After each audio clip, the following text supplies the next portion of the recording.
Up until now, you've never heard about a Category 6 hurricane reported on the news, but that doesn't mean it can't happen, or even that it hasn't already happened. The hurricane scale you hear about on the news is called the Saffir-Simpson scale. It tops out at Category 5 today. That's supposed to cover the strongest tropical storms on Earth. But what if these 5 categories won't work anymore? As ocean temperatures rise and storms grow more intense, some scientists believe we might need a whole new category to describe what's coming. Could a Category 6 hurricane really happen? And what would that mean for cities along the coast? In this video, I'll break down the science, clear up the myths, and show you what these monster storms could look like and how to prepare before they strike. How are hurricanes measured today? Meteorologists gauge Atlantic hurricanes by the Saffir-Simpson scale. This scale uses the highest sustained wind speed to categorize storms into 5 groups. Weather forecasters consider categories 3 through 5 as major hurricanes, with the potential for devastating or even catastrophic damage. For example, Category 3 starts at 110 miles per hour and goes up to 129. Category 4 ranges from 130 to 156 miles per hour. Category 5 means any storm with sustained winds of 157 miles per hour or above. As a note, you may see intense tropical windstorms called typhoons or cyclones in other parts of the world. They're essentially the same type of weather event, but may be measured on different scales. Why are scientists proposing a new Category 6 for the wind speed scale? Just last year, the Washington Post reported on a suggestion from meteorologists to add a new Category 6, though it's not the first time the topic has come up. Back in 1980, Hurricane Allen struck the Atlantic coast with sustained winds of 190 miles per hour. Remember, Category 5 starts at 157 miles per hour. That's 33 miles per hour slower. Meanwhile, Category 4 only covers a range of 26 miles per hour from 130 to 156.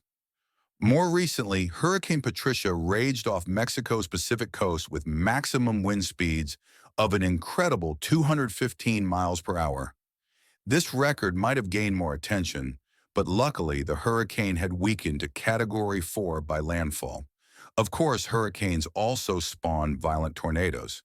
Some of these super twisters can make even the most violent cyclone look like a breezy day. Scientists measured the wind speed of one tornado in 1999 at 321 miles per hour, demonstrating nature's immense power.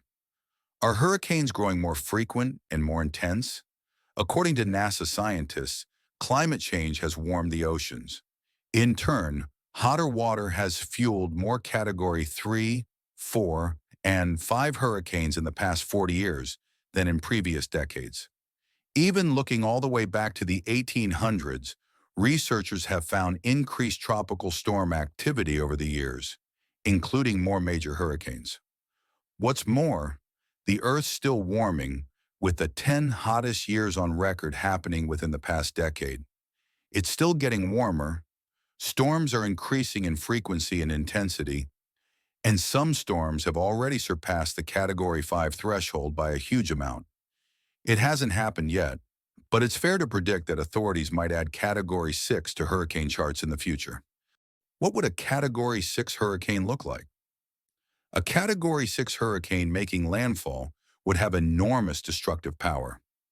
Winds over 192 miles per hour could snap trees, collapse buildings, and send debris flying like missiles. Residents could also expect massive flooding, damaged power grids, and loss of communication. The storm and its aftermath would hinder first responders, and long-term cleanup could take years. So, is adding Category 6 to the wind speed scale a good idea? The only major argument against it comes down to human behavior. Some people hear that a Category 4 storm is coming and think they don't need to prepare very much because, at least it isn't a Category 5. Any warning of a tropical storm especially major hurricanes, means it's time to take urgent action.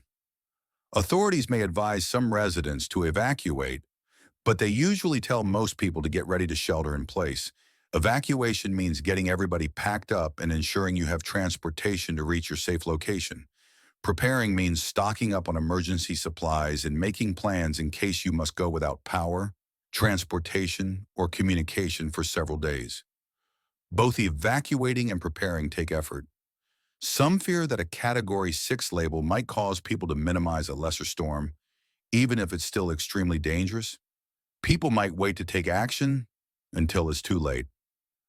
What do you think about the increased frequency and severity of hurricanes? Should scientists add a Category 6 to the hurricane scale? Or is it enough to simply call these superstorms a very strong Category 5? Let us know in the comments. As always, we appreciate it when you support our efforts with a like. And hey, as long as you're clicking things, you might as well subscribe to stay in touch.